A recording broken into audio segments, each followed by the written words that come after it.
Wren Baker, staying in West Virginia. I was in Big 12 media days. I should say, you're from a small town. I'm from a small town. Yep. West Virginia is one of the most underrepresented schools in the Big 12 conference.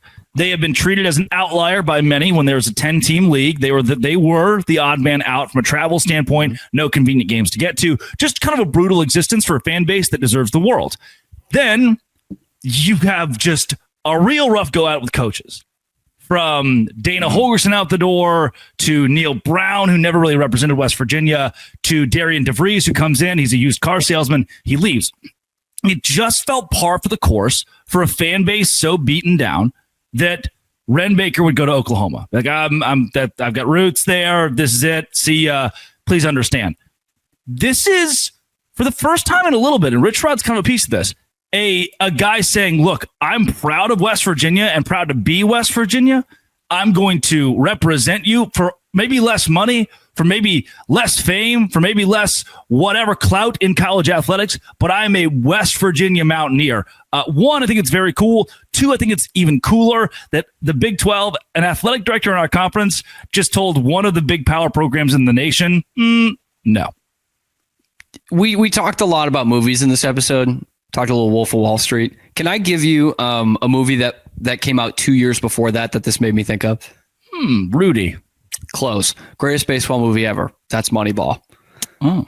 Billy Beane turning down the Boston Red Sox at the end to become the highest paid GM in the history of Major League Baseball. And he's like, no, because it doesn't really matter if I do it with them. Even though they hadn't won the World Series in 84 years at that point, whatever. He's like, it doesn't matter if I do it with them. If I do it with Oakland, it means something. And I don't often bring that into real life because that's so rare. Like those of us who watch college sports, pro sports, like that's fantasy stuff, right? But that's all I could help thinking of when it came to Wren Baker here. Was like, if I do it at West Virginia, like that means something. And again, this is like extraneous stuff, but it is sentimental stuff. But I think he's also probably got a point to prove, like the movie F1 2025. He feels like he's got a point to prove, like what you're talking about. Neil Brown is not his best choice. It's not his worst. It's somewhere in between. Coaches leave for other jobs, and he's sitting there thinking, we are the outcast here. Like, we're the Oakland A's. We're not really supposed to be in this conference. Not that we hate them, but we're not really supposed to be in this. West Virginia is not really supposed to be in this conference, all told. We are constantly laughed at, spit on as a school, as an athletics program, as a damn state. And I think he's sitting there thinking, I could go to Oklahoma and do it, and that'd be fine. Kind of like what Scott Drew's flirted with for years. I could go to Kentucky and win, sure. Yeah. But if I do it here, that really proves something.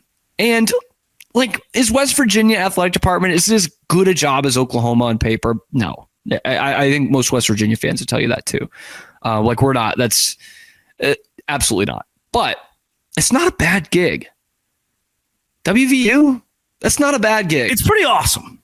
They have absolutely every ability to compete for a conference championship in football and most years in men's basketball. And damned if that baseball program hasn't reached heights it's never reached before under Wren Baker. You know what I mean? Like, you look at the revenue sports, they can win in those.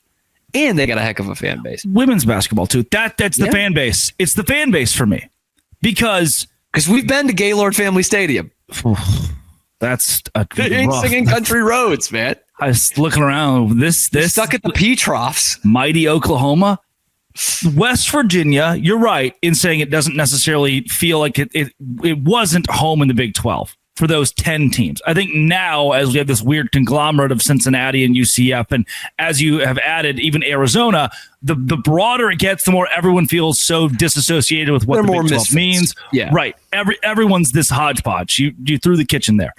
I think the fan base is what sets West Virginia apart from most even Big 12 schools, because there are fan bases like Texas Tech who have been here for a long time, but only really shown we're going to pack out Jones AT&T every game in these last 2 or 3 years under Joey McGuire. Mm-hmm. You didn't have that in the Matt Wells era.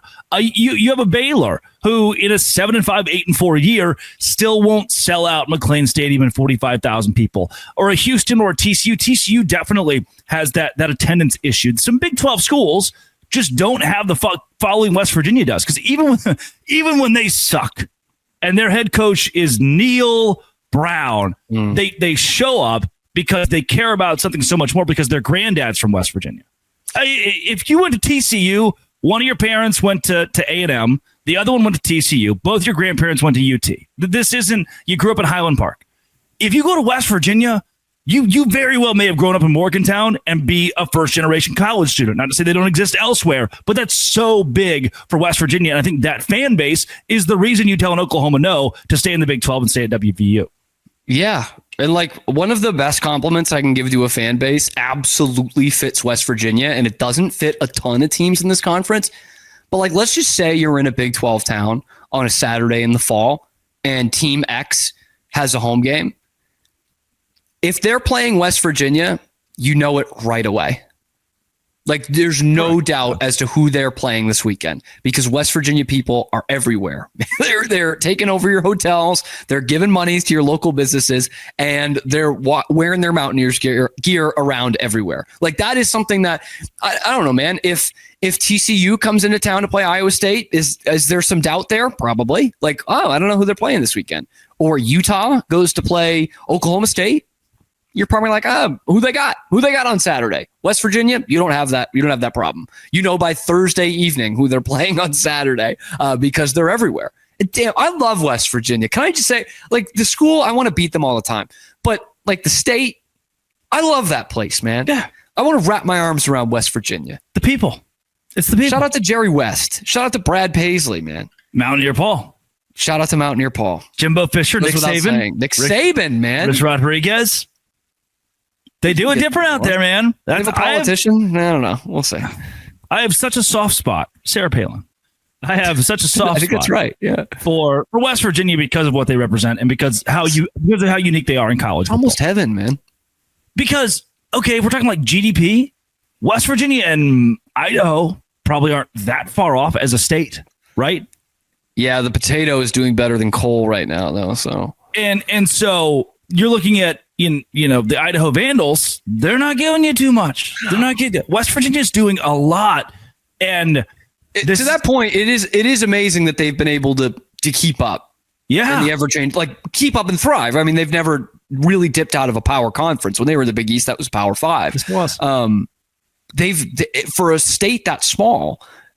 And without a real crop of talent, like, let's be honest, sure, you don't fill a team with guys from West Virginia that they've been able to keep up this whole time. The Big 12 might be a step too far just because of what they've done in the dozen years here. But does it feel that way? Does it feel like West Virginia's not capable of winning this conference? I don't think so. I mean, not this year, but like in general, I have them at like 10th in the Big 12, maybe 9th. That's pretty good. You're buying the Nears, man. I'm buying Houston. I'm buying Utah now. I'm buying West Virginia. I'm even buying Baylor. That one of these is not like the other. That's a good move. Had like some CTE in the offseason or something. I must you have just heard Dave Aranda do a Wolf of Wall Street, and you're buying. May have gotten hit with one of those that was being thrown. Well, slight fellas. That's Cam Stewart of Locked On Baylor. At Real Cam Stewart. This has been, it always will be, Locked On. Thanks for making it your first listen every single day. Crossover with Baylor and Dose Grande.